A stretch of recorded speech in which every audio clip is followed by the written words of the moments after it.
salubridad. Y nada, cualquier consulta que tengáis, tenéis el módulo de preguntas y al final de la sesión pues dejaremos unos 10 minutitos para que nos hagáis la consulta. Si no pudiéramos contestarlas todas, siempre nos podéis escribir un correo electrónico y os contestaremos amablemente. Muchísimas gracias y bienvenidos.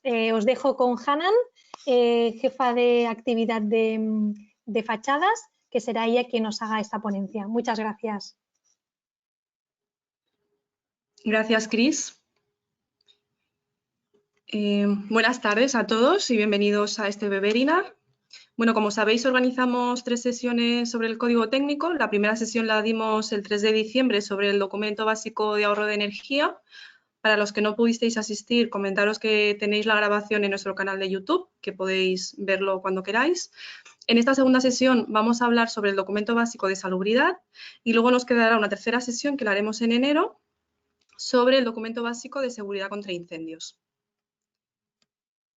El objetivo de este documento básico es reducir el riesgo de que los usuarios padezcan molestias o enfermedades o que los edificios se deterioren o deterioren el medio ambiente o en su entorno inmediato a causa de las características de cómo esté proyectado el edificio, de la solución constructiva, del uso o el mantenimiento del mismo. Este documento básico está compuesto por 6 capítulos, 6 secciones. El capítulo 1 habla de la protección frente a la humedad, el 2 sobre la recogida y la evacuación de residuos, el 3 sobre la calidad del aire interior, el 4 sobre el suministro de agua, en el capítulo 5 se habla sobre la evacuación de las aguas y la sección 6 o capítulo 6 es un capítulo nuevo que no existía en el anterior código técnico y ahora con la actualización del 2019 se ha añadido y establece las exigencias para la protección frente a la exposición del gas radón. Nosotros en este webinar, como tratamos sobre las fachadas, vamos a centrarnos en el HS1 sobre la protección frente a la humedad. El objetivo de esta sección es definir o determinar la solución constructiva para minimizar el riesgo de que podamos tener filtraciones de agua, ya sea humedad, que nos pase la humedad hacia el interior de la vivienda, ya sea a través de filtraciones o a través de las condensaciones. Este documento, esta sección aplica a cualquier cerramiento que esté en contacto con el aire exterior, ya sea una fachada, una cubierta, una medianera o un muro. Nosotros nos vamos a centrar en la fachada y para cumplir en esta sección lo que hay que hacer es primero conocer y saber cuál es el grado de impermeabilidad que hay que cumplir y que se le va a exigir a la fachada de nuestro proyecto. Luego seleccionar la solución constructiva para cumplir con este grado de impermeabilidad y finalmente verificar y ver que tenemos los puntos singulares bien resueltos para no tener filtraciones por esos puntos. Ahora vamos a ver un poco cada uno de estos pasos.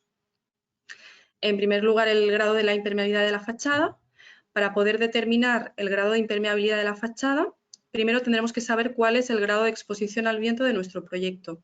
Para ello, vamos a tener que ver en la figura 2.5 de esta sección, tenemos el mapa de las zonas eólicas. Aquí tenemos que identificar dónde está nuestro proyecto y a qué zona eólica pertenece.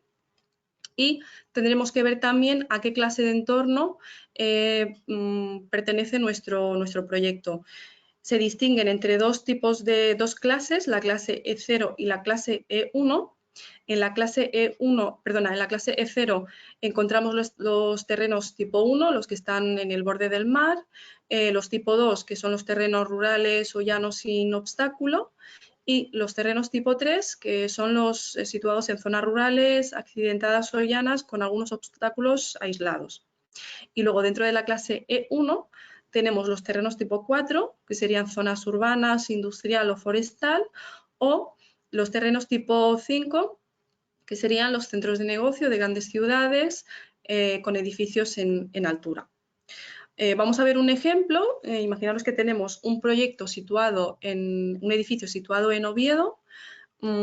Consideramos una zona rural, que está situado en una zona rural y es un edificio de 20 metros de altura. Lo primero que vamos a hacer es identificar la zona eólica, como os comentaba en la figura 2.5, en este caso Oviedo está por aquí, pertenece a la zona C, y ver a qué clase de entorno, en qué clase de entorno lo pondríamos. En este caso, al tratarse de una zona rural, sería un terreno tipo 2 o tipo 3, por lo tanto estaría dentro de la clase E0, y nos quedamos con estas dos variables y pasamos a la tabla 2.6, donde de aquí obtenemos el grado de exposición al viento.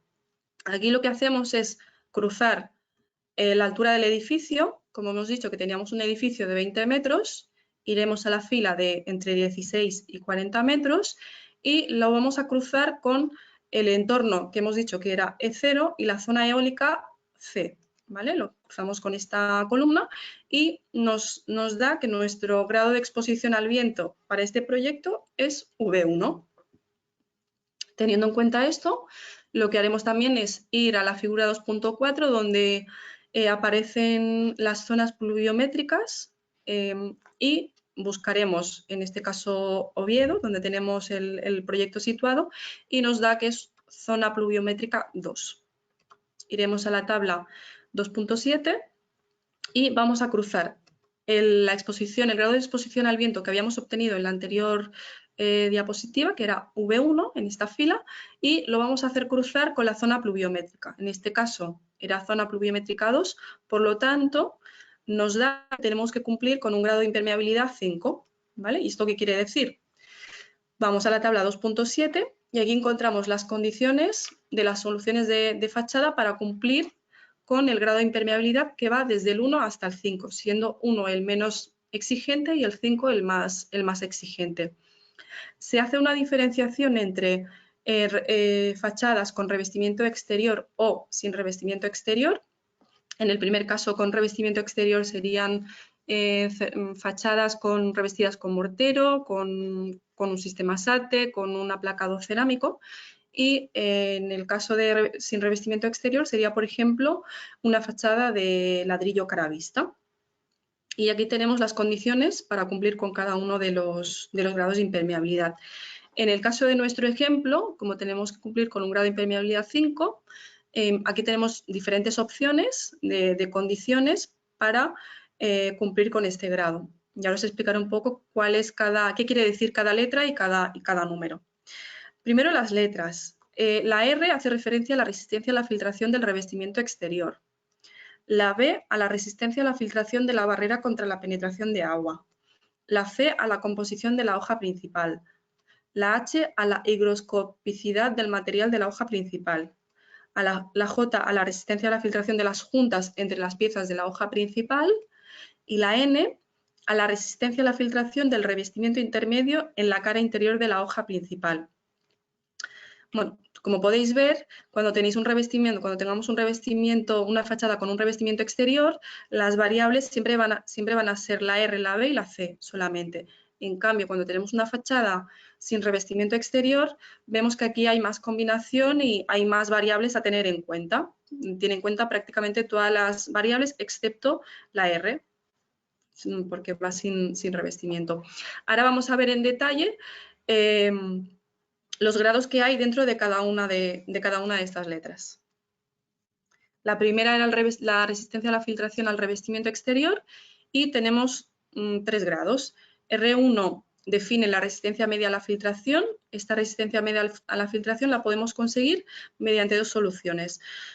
Con un revestimiento continuo CS3 o CS4 y W1. Aquí os he dejado el recordatorio de cómo se clasifican los morteros según la norma 998-1 en cuanto a absorción de agua por capilaridad, el valor que tiene que cumplir para que sea W1 o W2 y el valor que tiene que cumplir en cuanto a la resistencia a la compresión para que sea CS3 o CS4.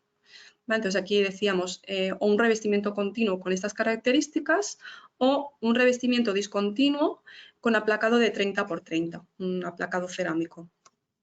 En el R2 se define una resistencia alta a la filtración y esto lo cumple un revestimiento discontinuo fijado mecánicamente, que cumpla las mismas condiciones que el R1. Esto es un aplacado cerámico fijado mecánicamente y con un tamaño de pieza diferente a 30 por 30. Y por último, el R3, que define la resistencia muy alta a la filtración, y esto lo conseguimos con un revestimiento continuo CS3 o CS4 y con una absorción de agua por capilaridad W2. Como veis, la diferencia entre el 1 y el 2 es el grado de absorción de agua por capilaridad, siendo el R3 más restrictivo y más exigente en este sentido. Luego tenemos la B, que es la resistencia a la filtración de la barrera contra la penetración de agua. Aquí también tenemos 3 grados. B1 define la resistencia media a la filtración y esto lo podemos conseguir con una cámara de aire sin ventilar o con un aislante no hidrófilo en la cara interior de la hoja principal. Aquí también os he dejado un recordatorio de lo que es un aislante no hidrófilo, que es un aislante que tiene una absorción de agua muy baja. Puede ser, por ejemplo, un ejemplo de material aislante no hidrófilo es la lana mineral. Podríamos aquí hacer un aislante interior por la cara interior de la hoja principal con una lana mineral. Luego tendríamos el B2, que define una resistencia a la filtración alta, y esto lo conseguimos con una cámara de aire sin ventilar y sumado con un aislante no hidrófilo en la cara interior de la hoja principal. O se puede optar por colocar el aislante no hidrófilo en la cara exterior de la hoja principal. Aquí, por ejemplo, sería un SATE con un aislamiento de lana mineral. Y luego tendríamos el B3, que define una resistencia muy alta a la filtración. Y eso lo conseguimos con una cámara de aire ventilada sumado a un aislante no hidrófilo, o optar por un revestimiento continuo intermedio en la cara interior de la hoja principal. Luego teníamos también la C, que es la composición de la hoja principal. Aquí tenemos 2 grados. El C1 define una hoja principal de espesor medio. Esto se consigue o bien con un ladrillo de medio pie o bien con un cerramiento de 12 centímetros de bloque cerámico, hormigón o piedra natural. Y un C2 que define una hoja principal de espesor alto, que sería un ladrillo de un pie o un cerramiento de 24 centímetros de bloque cerámico, hormigón o piedra natural. Luego tenemos la H, que aquí solo tenemos un nivel, que es la higroscopicidad del material componente de la hoja principal, y se define el H1 como higroscopicidad baja. Y esto se consigue con un ladrillo cerámico que tiene una baja succión, igual o inferior a 4,5 kilos metro cuadrado, o una piedra natural que absorba menos del 2%. Tendríamos luego también la J, que es la resistencia a la filtración de las juntas entre las piezas de la hoja principal, y esto lo podemos, tendríamos la J1, que define una resistencia media a la filtración. Conseguimos esta resistencia media con unas juntas de mortero, con el mortero sin interrupción, un mortero M5 o mortero M7,5. J2, que define una resistencia alta a la filtración, con juntas de mortero con adición de un producto hidrofugado. La diferencia entre el J1 y el J2 es que el mortero que se utilice para las juntas, en este caso, tiene que estar hidrofugado, tiene que tener una absorción de agua por capilaridad W2.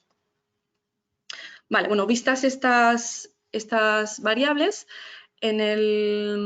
si analizamos el grado de impermeabilidad que podemos conseguir con un sistema SATE, en este caso vamos a analizar el sistema Acoustic, que es el sistema SATE en base lana mineral. Vemos que tiene un revestimiento continuo que se puede clasificar como CS3 o CS4 y una absorción por capilaridad W2 o superior. Por lo tanto, lo vamos a clasificar como un R3, sería el grado máximo de revestimiento. Y al ser un aislante no hidrófilo que se coloca en la cara exterior de la hoja principal, lo vamos a considerar como B2. Si os acordáis, en la tabla que teníamos con las condiciones de las soluciones constructivas para cumplir con el grado de impermeabilidad, si vamos al grado máximo, al grado 5, vemos que con esta combinación, independientemente del cerramiento que se decida colocar, ya sea C1 o C2, siempre tenemos una R igual o superior a la que nos exigen y una B igual o superior a la que nos exigen. Por lo tanto, con este sistema SATE conseguimos un grado de impermeabilidad 5. Vale, una vez definido y visto definida la solución constructiva para cumplir con el grado de impermeabilidad de la fachada, lo que hay que hacer es verificar y comprobar los puntos singulares, resolver correctamente los puntos singulares para no tener filtraciones en ellos.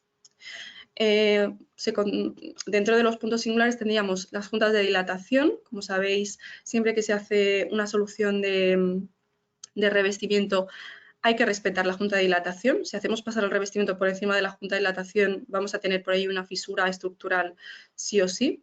Por lo tanto, vamos a tener filtraciones. Cuando colocamos un sistema SATE, la resolución de la junta de dilatación la hacemos tal y como indica aquí el detalle y lo resolvemos con este perfil.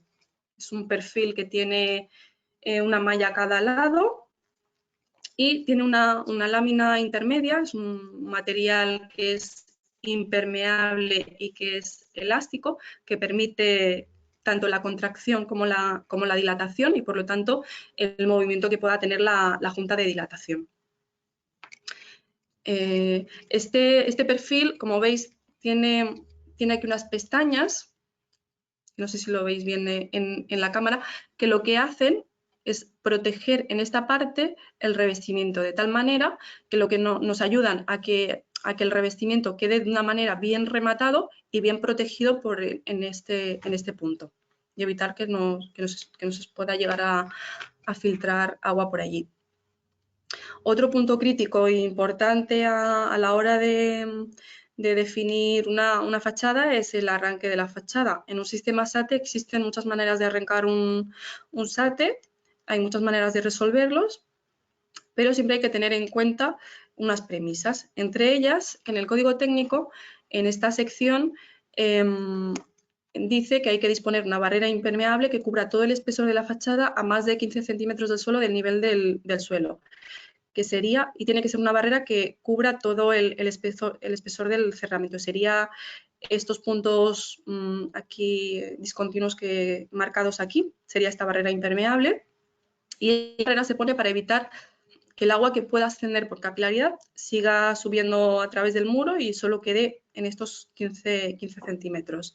Entonces, es muy importante tener en cuenta esto a la hora de hacer el arranque del SATE, porque si optamos por arrancar el SATE con un perfil de arranque, que sería este perfil de aquí, este perfil va fijado mecánicamente al soporte, por lo tanto, se hacen unas perforaciones. Debemos tener en cuenta estos 15 centímetros y siempre colocar el perfil de arranque por encima de esos 15 centímetros, porque si lo colocamos por debajo, lo que vamos a hacer es perforar una zona que puede ser o es posible que esté húmeda y, por lo tanto, podría llegar a deteriorar estos puntos y luego derivar en patologías. Luego también hay que tener en cuenta que detrás de estos primeros 15 centímetros como mínimo recomendamos impermeabilizar por detrás del aislante. La impermeabilización puede venir por debajo o si no hay continuidad, se puede colocar, o sea, si vamos a apoyar la placa en el suelo, tendremos que pensar en que hay que impermeabilizar en forma de L para que la placa no apoye directamente sobre la solera y esté impermeabilizada, como vemos aquí. Y bueno, en los casos que no se decida poner perfil de arranque, porque, por ejemplo, en una terraza que tenemos una planimetría buena y que podemos apoyar directamente la placa sobre el suelo, se puede hacer, se puede no colocar el perfil de arranque, no habría ningún problema. Y lo que sí que habría que hacer es la impermeabilización en forma de L, como os he comentado, y impermeabilizar como mínimo 15 centímetros. Y bueno, aquí el tema de los arranques, aquí veis 3 tipos, en nuestra página web podéis encontrar más, pero deciros que puede ser que en algún proyecto se tenga que hacer una propuesta alternativa o alguna solución especial, que tenemos el equipo de oficina técnica y el departamento técnico a vuestra disposición para ayudaros a resolver este punto de una manera que cumpla con esta sección y que no nos aparezcan patologías en estos puntos. Luego tendríamos también el encuentro de la fachada con la carpintería en las jambas. Y aquí es un punto crítico porque tenemos un material que puede ser madera, aluminio o PVC que se encuentra con un mortero. Son materiales con diferente coeficiente de dilatación y por lo tanto no pueden estar directamente en contacto porque si no podríamos tener problemas de, seguramente aquí aparecería una fisura. De hecho, si os fijáis, hay edificios en los que el revestimiento, este punto no está bien resuelto y aquí lo que suele aparecer es una fisura de arriba abajo, bueno, marcando este punto porque el revestimiento no ha sido capaz de soportar la tensión que se produce. Entonces, para ello nosotros tenemos el perfil remate ventana, que es el perfil que veis dibujado aquí. Es un perfil que tiene, es un adhesivo que tiene una espuma, que esta espuma, o sea, lo que hacemos es quitar el adhesivo y pegar esta espuma contra la carpintería y esta espuma hace de amortiguador y absorbe el posible movimiento que pueda haber en este punto y bueno, permite rematar de una manera limpia el revestimiento contra la carpintería. Luego tendríamos el encuentro entre la carpintería en el dintel. Aquí también el punto de contacto del mortero con la carpintería lo resolveríamos con este mismo perfil, pero en vez de ponerlo en vertical, lo vamos a poner en horizontal, tal y como indica esta sección. Y aquí es muy importante este punto de aquí, que a veces no se le presta atención y no se resuelve correctamente y luego podemos tener problemas y patologías. Aquí, como veis, hay un perfil dibujado que es el perfil goterón, sería este perfil de aquí. ¿Vale? Este perfil se coloca de esta manera. ¿Qué pasa? Que cuando llueve, si el agua corre por la fachada, si no tenemos ningún elemento que haga de goterón, el agua lo que hace es girar y meterse hacia adentro. Y si hay alguna parte que no estuviese bien ejecutada o hubiese alguna fisura podríamos tener riesgo a que el agua se llegase a filtrar. Es muy importante colocar este perfil, ya que tiene una pestañita que sobresale, que es esta pestañita de aquí, no sé si me veis, que lo que hace es expulsar el agua. Entonces, cuando colocamos este perfil, el agua corre por la fachada y cuando llega a este punto, esta pestañita lo que hace es expulsar el agua y evita que se meta para adentro. Luego tendríamos también la parte del alféizar. Hay muchas maneras de resolver este punto. Aquí os he puesto un ejemplo.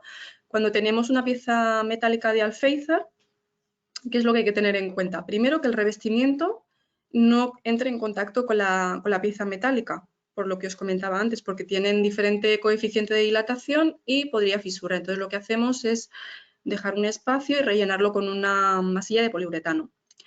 Luego también es muy importante que la pieza del alféizar tenga un vuelo mínimo de 3 centímetros respecto al revestimiento. ¿Por qué? Para evitar que el agua que corre por este plano y que expulsa no vuelva a entrar no vuelva a correr por la fachada. De una manera, expulsar ese agua hacia afuera. Y luego también hay que tener en cuenta el tratar correctamente este punto, el punto de encuentro entre la pieza metálica y la carpintería y sellarla correctamente para evitar que se pudiese llegar a colar el agua. Aquí también podemos sellarlo con una masilla de poliuretano. Y finalmente tendríamos la coronación, que también existen muchas maneras de resolver este punto. Aquí hay un ejemplo con una pieza metálica, la solución es bastante parecida a lo que comentábamos con el alféizar. Se tienen que respetar también los 3 centímetros de vuelo de la pieza con el revestimiento de la fachada. Y bueno, comentaros que muchas veces nos entran consultas, solicitudes de querer hacer continuidad del revestimiento de la fachada y que luego gire con la cubierta.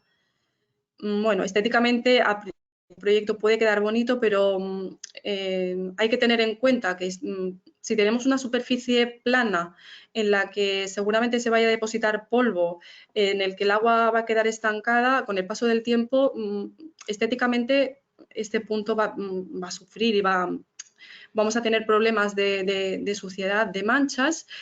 Y bueno, nosotros creemos que técnicamente la mejor manera es siempre colocar una pieza que te expulse el agua y que te evite esas manchas de suciedad.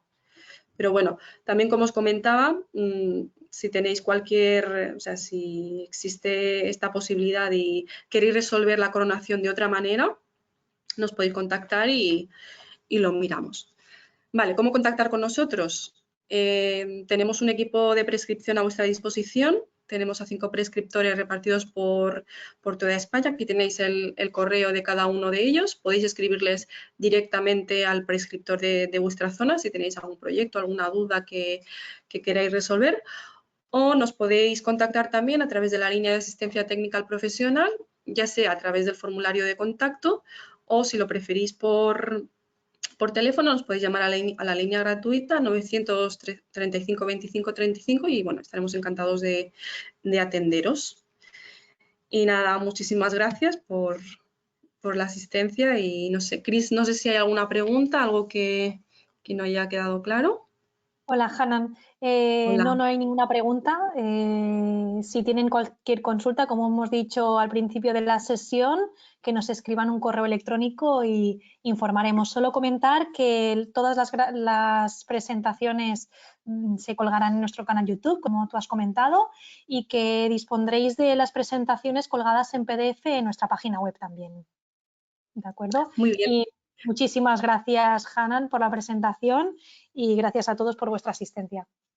Muchas gracias a todos y espero veros en la tercera y última sesión del Código Técnico en enero. Que paséis un buen final de año y bueno, nos vemos el año que viene.